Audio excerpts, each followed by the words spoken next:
ദൈവത്തിൻ്റെ അതിപരിശുദ്ധമായ നാമം വാഴ്ത്തപ്പെടുമാറാകട്ടെ.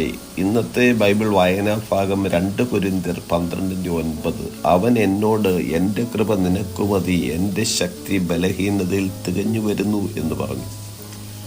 ക്രിസ്തുയേശുവിൽ ഏവർക്കും സ്നേഹവന്ദനം. ദൈവത്തിൻ്റെ കൃപയും ശക്തിയും ഏറ്റവും പ്രകടമാകണമെങ്കിൽ ഒരുവൻ്റെ ബലഹീനതകളെ സ്വയം അംഗീകരിക്കുവാനും ദൈവത്തിൽ ആശ്രയിക്കുകയും ചെയ്യുമ്പോഴാണെന്നുള്ള വ്യക്തമായ പാഠമാണ് ഈ തിരുവചനം നമ്മെ പഠിപ്പിക്കുന്നത്.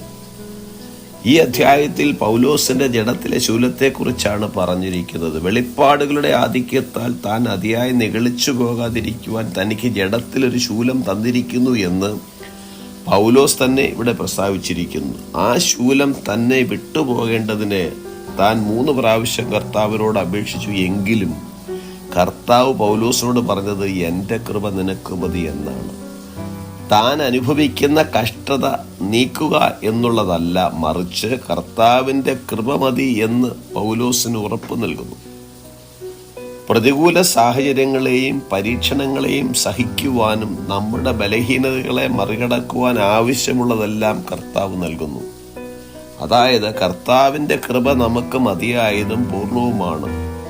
എത്രമാത്രം ആഴമേറിയതാണ് നമ്മുടെ ബലഹീനതകളെങ്കിലും ദൈവത്തിൻ്റെ മഹാശക്തിയെയും അവൻ്റെ കൃപയെയും അതൊട്ടും കുറയ്ക്കുന്നില്ല എന്ന് നാം മനസ്സിലാക്കണം. ഒരർത്ഥത്തിൽ നമ്മുടെ പാരമ്പര്യമോ കഴിവോ വിദ്യാഭ്യാസമോ ഒന്നും നമ്മുടെ ബലഹീനതയെ അതിജീവിക്കുവാൻ പര്യാപ്തമല്ല എന്നും പരിമിതമായ ശക്തിയുള്ള നാം ദൈവകൃപയിൽ ആശ്രയിക്കുവാൻ തക്കവണ്ണം വിനയഭാവമുള്ളവരായിരിക്കണമെന്നും ഈ വേദഭാഗം നമ്മെ പഠിപ്പിക്കുന്നു. ഏതു സാഹചര്യത്തിലും തന്നിൽ വിശ്വസിക്കുന്ന ഏവർക്കും ദൈവകൃപ കർത്താവ് ഉറപ്പ് നൽകുന്നു. ആയതിനാൽ സ്വയമായി ആശ്രയിക്കുന്നതിന് പകരം ദൈവത്തിൽ ആശ്രയിച്ചുകൊണ്ട് വിശ്വാസ ജീവിതം മുന്നോട്ട് നയിക്കുവാൻ നമ്മെ കർത്താവ് സഹായിക്കുമാറാകട്ടെ. ക്രിസ്തുവിൻ്റെ ശക്തി തൻ്റെ മേൽ ആവസിക്കേണ്ടതിന് താൻ അതിസന്തോഷത്തോടെ തൻ്റെ ബലഹീനതകളിൽ പ്രശംസിക്കുമെന്ന് പൗലോസ് പറഞ്ഞിരിക്കുന്നു.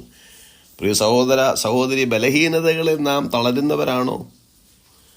നീ ബലപ്പെടുക, ശക്തിപ്പെടുക.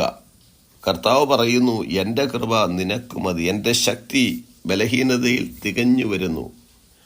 അതിസന്തോഷത്തോടെ ബലഹീനതകളിൽ പ്രശംസിക്കുക.